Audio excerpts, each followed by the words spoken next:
Hi, today we're going to talk about dating after divorce. Stay with me.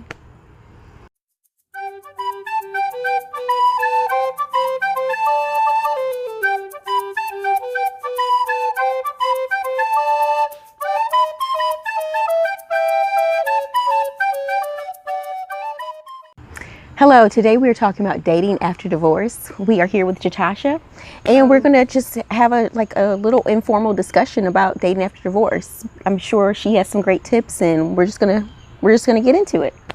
So, what do you think are probably maybe your top 3 things you think dating after divorce that a woman or a man should do?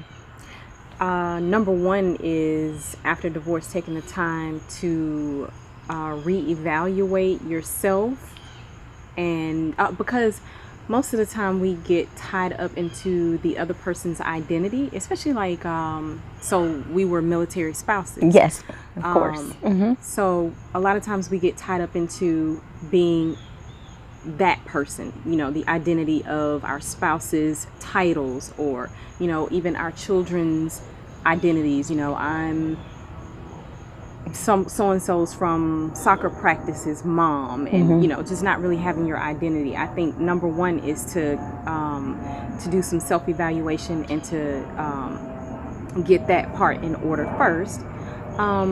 Divorce can shatter confidence and self-esteem, so rebuilding confidence and self-esteem, I would say, is another one of the top 3. And the third one would be just setting priorities. Okay. I would definitely say setting priorities, because you kind of don't want to be out there dating and not taking care of things that, now were maybe not your responsibility before, right, but then become your responsibility. And so sometimes we might, forget about those things, but just setting priorities. And so definitely when you're dating after divorce and you have the priorities, you have to get those together. So you're taking care of the whole household versus just taking care of half of the household. But then, kind of with the military situation with us, you kind of did take care of the whole household.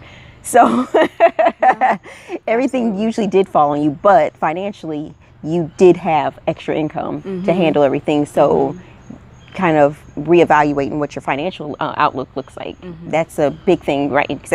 For me right now, definitely the finance part. Prior to my divorce and during the separation process, that was a part of my concern too, is because, you have, a steady stream of income on this end, right, and one on this end. And then when that stops, you definitely have to prioritize things and adjust. So, right. And that takes some time. It right. definitely does. And not only that, but also just the aspect of the benefits with military, because for me, I have to get insurance through my employer, which is way more expensive than the insurance through the military. So that's a big income or financial burden that I have to take on. So definitely. So what about when someone what do you think would be a good time to start dating? I think that there's different aspects of dating. So you can casually date, just go out for coffee, go out for lunch, or, have a dinner and that sort of thing, and not put any expectations on what's to happen. So taking it slow. Yeah, taking it slow. So I don't know exactly, everyone is different. So it's a process that every person has to go through, because a divorce is a major loss, so they say divorce is like death. It absolutely is. And you have to mourn it. Yeah, and you have to mourn it. So taking the time to evaluate yourself, and like I said, to build that confidence again and that sort of thing. In the meantime, if you like to go out, but I would definitely say not to bring anyone into your world at that time, as far as anything serious or long term. Right. If you're not in the position of, doing the work on yourself. Right. Because definitely you have to do the work on yourself. Absolutely. And there's no there's no time limit on how long that can take. No. You know, it might be years. Right. Yeah, it absolutely could be. And then for others, it might just be a few months, or very true. up to a year. It really probably depends on how your marriage was. Like how, I agree. How exhausted you probably came out of it. Yeah, the length of the marriage. The length of it. Amount of investment you've put into it emotionally, financially, and in other aspects. So it's a lot of, variations that, attribute to the process of healing and moving forward. Exactly. So, sorry. So once you have decided that you're going to take it to the next step, what do you think are some dating tips besides, taking it slow? Do you have any other tips? Would you suggest the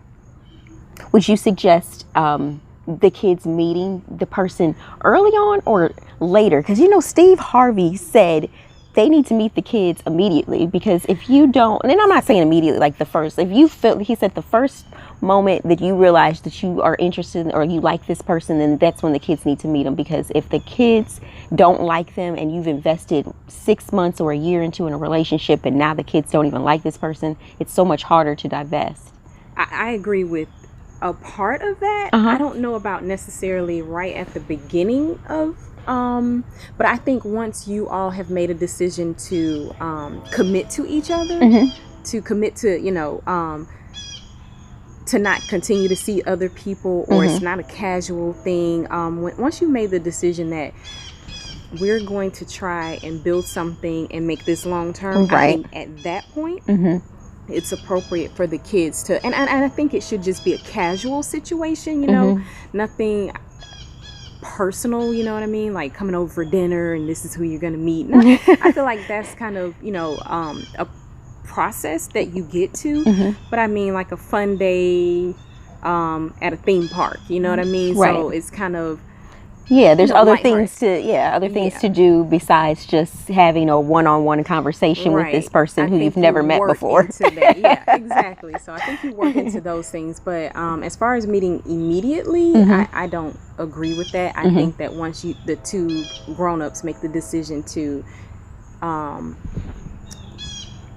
try a long-term relationship, and you agree that you're an item, then I think it's appropriate. Okay, that makes sense, because you get mixed reviews. There's some articles you read and they say wait a while, and then there's again Steve Harvey who said the opposite, don't wait. And both of them actually make sense, but I guess in the end it's really about what works for you, your children, and the family as a whole. And I think I do agree with as far as what works for your kids, because you do have to always take them into account as far as read their energy and see where they are and how they're feeling about the situation, because you don't want to rush them into anything, but then at the same time you kind of don't want to put your complete life on hold, while they process everything, but you definitely need to give them room to process, because if it's like a divorce if a divorce is like a death for everyone in the family, for the spouse, then it would definitely be the family as well. Everybody has to readjust, and the kids have it hard too. I know a lot of adults don't seem to realize that or want to put any stock into, okay, let me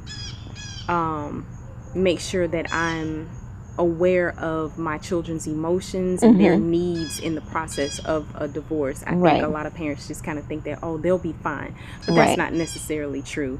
And if you're thinking of it as divorce is like death, would you do the same thing if someone died? Absolutely. Of course you wouldn't. You would constantly be checking in on them, like, are you okay? How are you feeling? All those kind of things. So that's a great, valid point. Thank you. So here we are. We were talking about divorce, dating after divorce, and we got way more insight than just simple dating tips, because I felt like that was more of a intense conversation. It was some good stuff there. So thank you guys for coming in and listening to us today. If you are interested in coming and if you have a question or you'd like to come and visit and discuss a topic, please feel free to comment below or to send an email to myhoneybabychild@gmail.com, and we will talk to you later. Thank you so much. Bye. Bye.